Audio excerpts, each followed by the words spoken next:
రేపు వరలక్ష్మి వ్రతం ఉంది. సో నాకు ఒక 10,000 ఉంటే ఇవ్వరా? దేనికమ్మా? రూపు కొనాలండి. రోజు 10,000? ఏంటమ్మా డబ్బులు ఎక్కడ ఉన్నాయమ్మా? వ్యాపారాలు లేవు, ఏం లేవు. ఎక్కడి నుంచి వస్తాయి? నీకు తెలిసిందే కదా నా వ్యాపారం గురించి.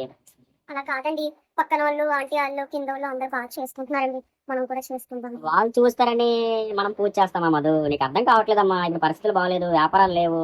నేను ఇప్పుడు నీకు 10,000 ఇవ్వాలంటే నేను ఫైనాన్సర్స్కో వాళ్ళకో వీళ్ళకో అడగాలి. ఆ 10,000 తీసుకొచ్చి నీకు ఇస్తే వాళ్ళకి 3 నెలల పాటు నేను రోజు సాయంత్రం నా షాప్ ముందు వచ్చి నిల్చుంటారు. వాళ్ళకి 10,000 రోజు 100 చొప్పున 10,000 కట్టాలా? ఆ 10,000తో 2,000 ఎక్స్ట్రా తీసుకుంటారు. 12,000 అవుతుంది. ఇదంతా చేసి నీకు డబ్బులు ఇస్తే నువ్వు ఒక చిన్న పూజ అంటున్నావు. చెప్పమ్మా. అలా కాదండి, సంవత్సరానికి ఒకసారి వస్తుంది కదా. సంవత్సరానికి ఒకసారి వస్తుంది కాదనట్లేదు, కానీ మన దగ్గర ఉన్నదాంతో చేయడం మంచిది కదా. వాళ్ళు చూస్తారు, వీళ్ళు చూస్తారు అనేది కాకుండా మన దగ్గర ఉన్నదాంతో చేస్తే చాలా మంచిది కదమ్మా. ప్లీజ్ అండి. ఇంట్లో పరిస్థితి ఇలా ఉంటుందండి. సో ఇప్పుడు నేను 10,000 తీసుకొచ్చి నేను ఫైనాన్స్ వాడి పూజ చేయాలా? లేకపోతే ఉన్నదాంతోనే నాకున్న నాకున్న స్తోమతలోనే ఉన్నదాంతోనే పూజ చేయాలా? ఉం? అప్పట్లో నాకు తెలిసి మన తాత తండ్రులు అందరూ కూడా బాగా కష్టపడి సంపాదించి గుడ్లు గోపురాలకు వెళ్ళి నమస్కారం పెట్టి, దేవుడా నాకు కష్టపడడానికి శక్తినియ్యు, నా ఆరోగ్యం బాగుండేటట్టు చూడు, నేను కష్టపడి సంపాదించిన దానికి నాకు ప్రతిఫలంగా ఆ సంపాదన ఉండేటట్టు చూడు అని కోరుకుండేవాళ్ళు.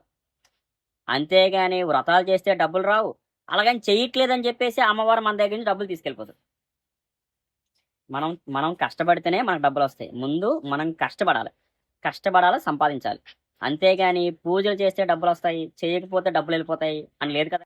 మనకి ఉన్న దాంతోనే మనకి ఎంత ఉంటుందో దాంట్లోనే అమ్మవారిని భక్తితో పూజ చేసి కష్టపడిన దానికి నాకు ప్రతిఫలం ఈ తల్లి అంటే చాలు. అంతేగాని ఇల్లును గుల్ల చేసి అప్పులు చేసి పూజలు చేసే పూజలు అమ్మవారు అడగలేదు. మనసుతో ఆవిడికి ఏది పెడితే అదే చాలు. నా ఉద్దేశం మీకు చేయొద్దని చెప్పట్లేదు, ఏం చెప్పట్లేదు. నా ఉద్దేశం నా పరిస్థితిలో నేను చెప్తున్నాను. అంతేగాని మిమ్మల్ని నేను పూజ ఇలా చేసుకోండి అలా చేసుకోండి నేను చెప్పట్లేదు. నా ఉద్దేశంతో చెప్తున్నాను. కష్టపడి సంపాదించుకొని ఉన్న దాంట్లో పూజ చేసుకుంటే చాలా మంచిదని చెప్తున్నాను.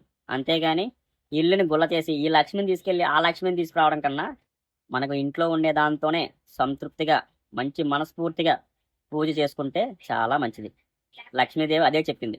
అంతేగాని అప్పు చేసి నాకు పెట్టని ఎవ్వరు చెప్పరు. మనకు ఉన్న దాంతోనే మనం చేసుకుంటేనే చాలా మంచిది. కానీ ఎదుటోళ్ళు చూస్తారు, ఆ పక్క వాళ్ళు చూస్తారు, వాళ్ళు చూస్తారు, వీళ్ళు చూస్తారని ఆర్భటాలకు వెళ్ళి అప్పులు చేసి పూజలు అయితే వద్దు. నా రిక్వెస్టెడ్. అంతేగాని నా అభిప్రాయం మీతో షేర్ చేసుకుంటున్నాను అంతే.